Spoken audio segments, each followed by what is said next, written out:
Thanks for joining us. I'm Bridget Shanahan. And I'm Vince Petrano. 2 drivers could be cited for a school bus crash at 91st and Hampton this morning. More than a dozen children were on board at the time when police say a bus driver turned in front of another car. Nobody on board was hurt, but medics did take the driver of the car to the hospital. We're told the bus driver could be cited for failure to yield, while the other driver could get a ticket for not having a license.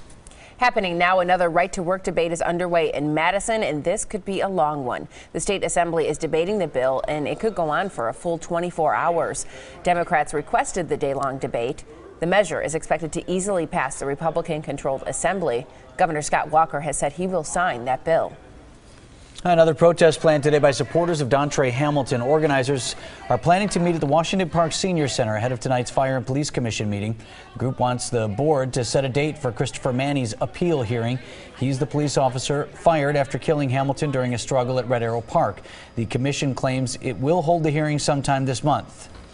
9 out of 10 disputed sex abuse claims in the Milwaukee Archdiocese bankruptcy case have now been thrown out by a judge. The decision came down last night. The judge says 7 of the victims didn't show evidence of fraud, and state courts had already dismissed 2 others.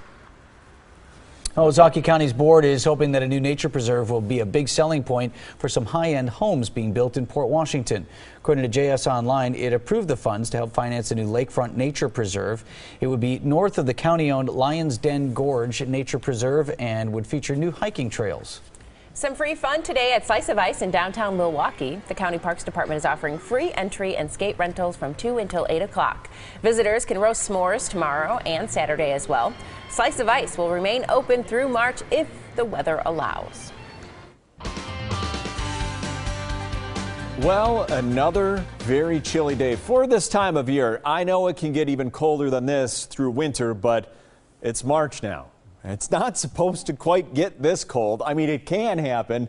Either way you cut it. If I was saying like today was January 18th, I'd still say, boy, it was a cold morning. 3 in Milwaukee, 20 below in Rhinelander, but it's not January, it's March. It's not supposed to be this cold, but it can happen. Either way, today is actually going to be probably one of the top 5 coldest March 5ths on record. This little factoid courtesy of the National Weather Service in Sullivan. That's cold. All right, we are going to be making some progress, though, over the next couple of days and getting closer and then going above the average high. Actually going above the average high. I know that hasn't happened in a long time. Yesterday, 31, you're like, when? Actually at 12:06 in the morning. Then the cold front, of course, swept on through, and then we got colder and colder. And you know what? The cold air is in place for today. But I want you to notice Des Moines at 30. That's actually on its way as far as tomorrow, and then we'll make progress on top of that. So we have changes on the way, and they're changes that a lot of you folks who like spring are going to like, but not quite today. You still have to deal with winter. It's going to be a cold day, and you know what's on the way? Wind. Wind for tomorrow, so that's going to be probably one of your bigger stories. Not only that, we're going to get closer to 30 degrees. And then actually, you know what? We're going to be close to average heading into the weekend. This low pressure slowly passing its way on through. As it gets close tomorrow into Saturday, could see a couple sprinkles or flurries, but no widespread precipitation. So as far as future forecast is concerned, the rest of your day today, again, plenty of sunshine for you, but that's not really helping our temperatures too much. A lot of wind chills still kind of hovering around that 0-degree range or even a little bit below 0 at times.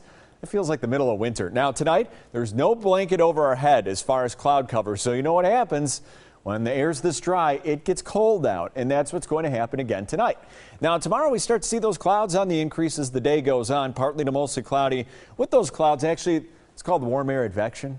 And as that happens, you might see a couple flurries out there, but nothing that would ruin your day. I think the bigger story again, going to be that wind. Now, as far as tomorrow night, the clouds just kind of hanging around, still a little bit on the breezy side, but not getting that cold. And here comes the heat. I'm just saying the temperatures are getting milder, like close to average through Saturday. Saturday, we might see a sprinkle or flurry, but nothing to worry about. The rest of the day today, 17 degrees. Could see a couple of clouds out there. Otherwise, that's cold for this time of year. And that's the same story for tonight. 0 inland, and then for tomorrow, 30. But it is going to be windy. And here's actually a look at our next 7 days. Saturday, Sunday, 38. Again, might see a sprinkle or flurry. And then look at the 40s going into next week. We've got Monday, 40. 46 on Tuesday, Wednesday 47. So finally, we're going to do some widespread melting. I think a lot of folks happy about that.